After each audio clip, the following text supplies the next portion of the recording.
अतिरिक्त पुलिस अधीक्षक प्रशांत चौबे ने बताया कि 10 जून को रेलवे ट्रैक पर घायल मिली गुनगुन उर्फ नेहा रजक को होश आ गया है और उसके बयान भी दर्ज किए गए हैं। उन बयानों के आधार पर इस घटना के पीछे उसकी ही सहेली मुस्कान राजपूत जिम्मेदार है। घटनाक्रम के बारे में उन्होंने बताया कि बयानों के आधार पर जो जानकारी सामने आई है उसमें गुनगुन रजक को मुस्कान उसके घर से लेकर कॉलेज निकली थी। कॉलेज में दोनों ने आपस में कपड़े बदले थे जो मुस्कान की जिद पर ही किए गए थे। इसके बाद सेल्फी लेने और रील बनाने के लिए वह कॉलेज से निकलकर रेलवे ट्रैक पर पहुंची थी।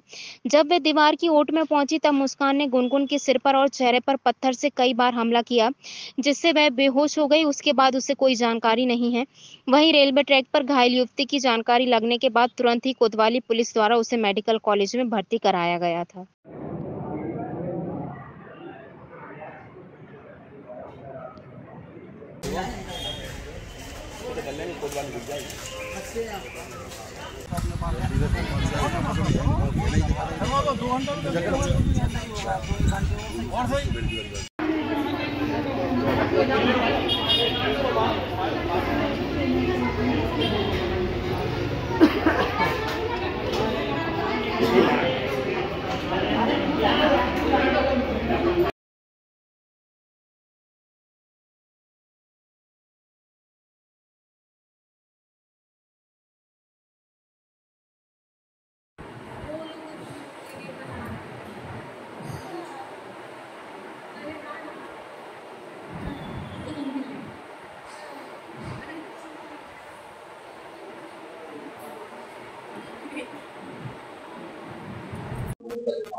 ये एक 307 का प्रकरण पंजीबद्ध है। जैसा कि आपको मालूम है, सभी को मालूम है कि इसमें एक बच्ची जो है घायल अवस्था में रेलवे ट्रैक पे मिली थी। इवन पुलिस की तत्परता से उसका तत्काल इलाज हुआ और पहले काफी क्रिटिकल थी, लेकिन भोपाल में अभी उसकी लगातार रिकवरी होते हुए वो बयान देने की स्थिति में आई है। जैसे कि पहले भी पुलिस को शक था कि इसमें जो उसकी सहेली मुस्कान है वो ही आरोपी होगी और लोगों ने संदेह भी जताया था, लेकिन अभी जब बयान हुआ तो उसने स्पष्ट बताया है कि ये दोनों सहेलियां हैं और दोनों कॉलेज गई थी और मुस्कान ने पूरी तरह षड्यंत्र पूर्वक इसको कॉलेज में जाके कहा कि अपन रील बनाएंगे और ये रेलवे ट्रैक के किनारे जहाँ बाउंड्री वॉल है वहां पे दिखाई नहीं देता है अभी, वहां ले गई। और इस बीच इनने जो कॉलेज का वॉशरूम है वहां इन्होंने कपड़े इंटरचेंज करिए। इसमें भी मुस्कान ने कहा गुनगुन से कि कपड़े अपन इंटरचेंज कर लेते हैं रील बनाने के लिए और कुछ वीडियोस बनाएंगे। फिर थोड़ी देर वेट कराया कि सर आ रहे हैं, सर आ रहे हैं, ऐसा करके उसने वेट कराया। उसके बाद उस पर जोरदार एक पत्थर का अचानक से वार किया, जिससे उसको काफी गंभीर चोट आई और फिर वो बेहोश हो गई।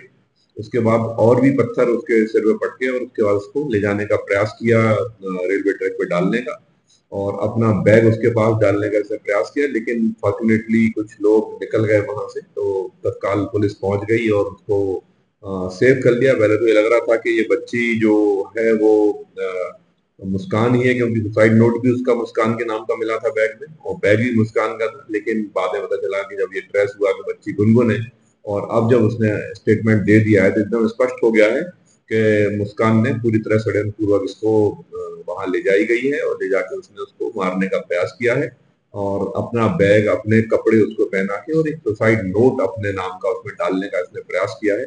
आरोपी की गिरफ्तारी के लिए पुलिस पार्टियां रवाना हो गई है। तत्काल तत्परता से पूरी तरह से इसको सर्च किया जा रहा है, बहुत जल्दी गिरफ्तार करेंगे और जैसे ही गिरफ्तार होगी तो इस षड्यंत्र का खुलासा होगा कि आखिर इसने किया क्यों, क्या इसका षड्यंत्र था, ये क्या चाहती थी, अपने आप की सुसाइड बता के और इस बच्चे को मारना चाह रही थी या कुछ अन्य था, वो पता चल जाएगा।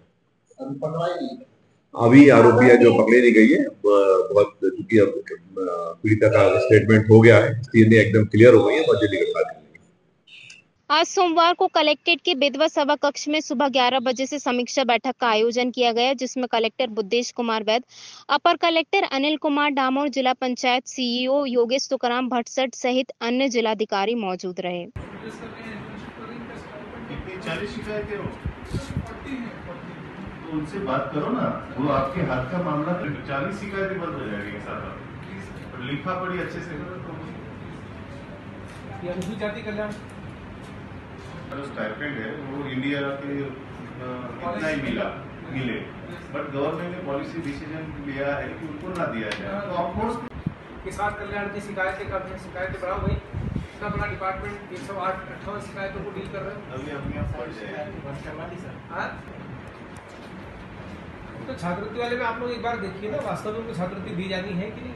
इनका बजट सेंट्रल बजट नहीं आ रहा है, और एक ट्रेजरी है और एक इंस्टीट्यूशनल फाइनेंस को देखता है, आप ही देखते हैं।